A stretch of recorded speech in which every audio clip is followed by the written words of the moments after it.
So today in this tutorial what we are going to discuss, we will discuss about the TensorFlow. TensorFlow in Python or training in TensorFlow.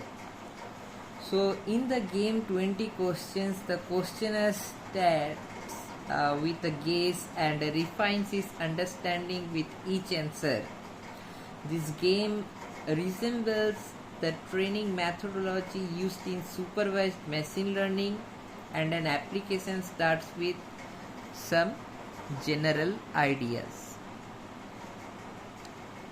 So these are the two things: TensorFlow, general ideas. Third one is construct a mathematical expression for the general model.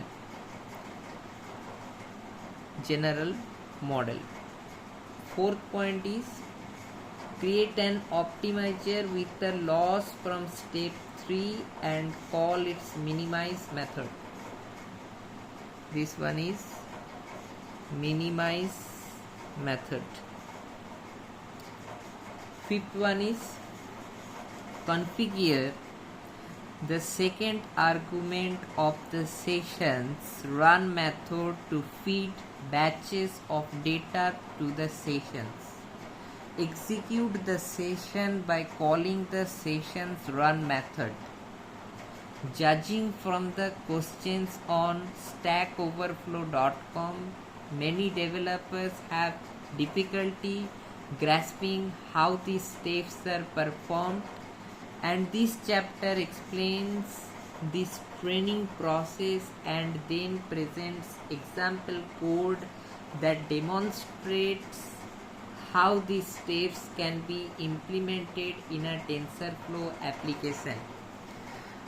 So fifth one, what we are doing, we are formulating the model. Fifth one, what we are doing, we are formulating the model. Just as a game of 20 questions starts with making a guess, machine learning starts with forming an initial mathematical model of the system.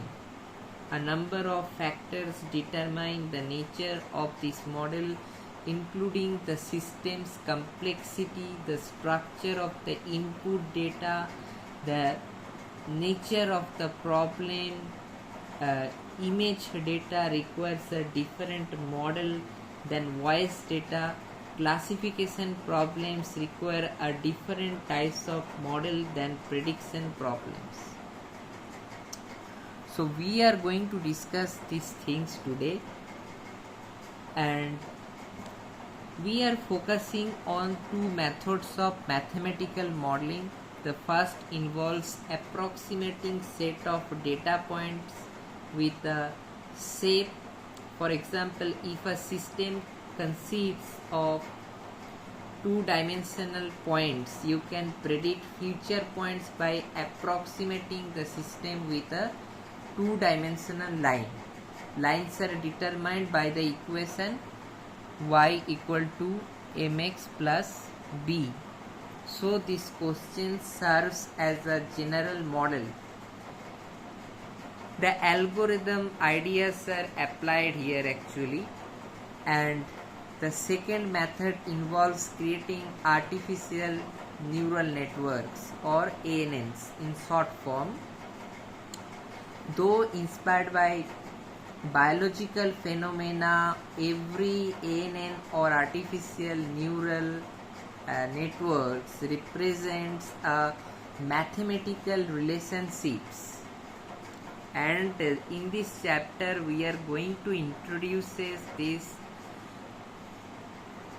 exciting topic and explains how you can construct ANN in code, whether you model your system with a shape or a natural network. You should remember these points, and you need to refine the model until it resembles the observed data as closely as possible. So this refinement entails updating the model's parameters such as the m and b So y equal to mx plus b. So in a TensorFlow application, these trainable parameters are all instances of the variable class. When you are talking with the customers, try not to use the term guess as in goalie. All of your guesses were way off base. The preferred term is initial estimate, as in initial estimates proved inaccurate, but subsequent training runs will lead to better results. So these are the some points we need to focus today. Thanks for watching this video. Like and subscribe.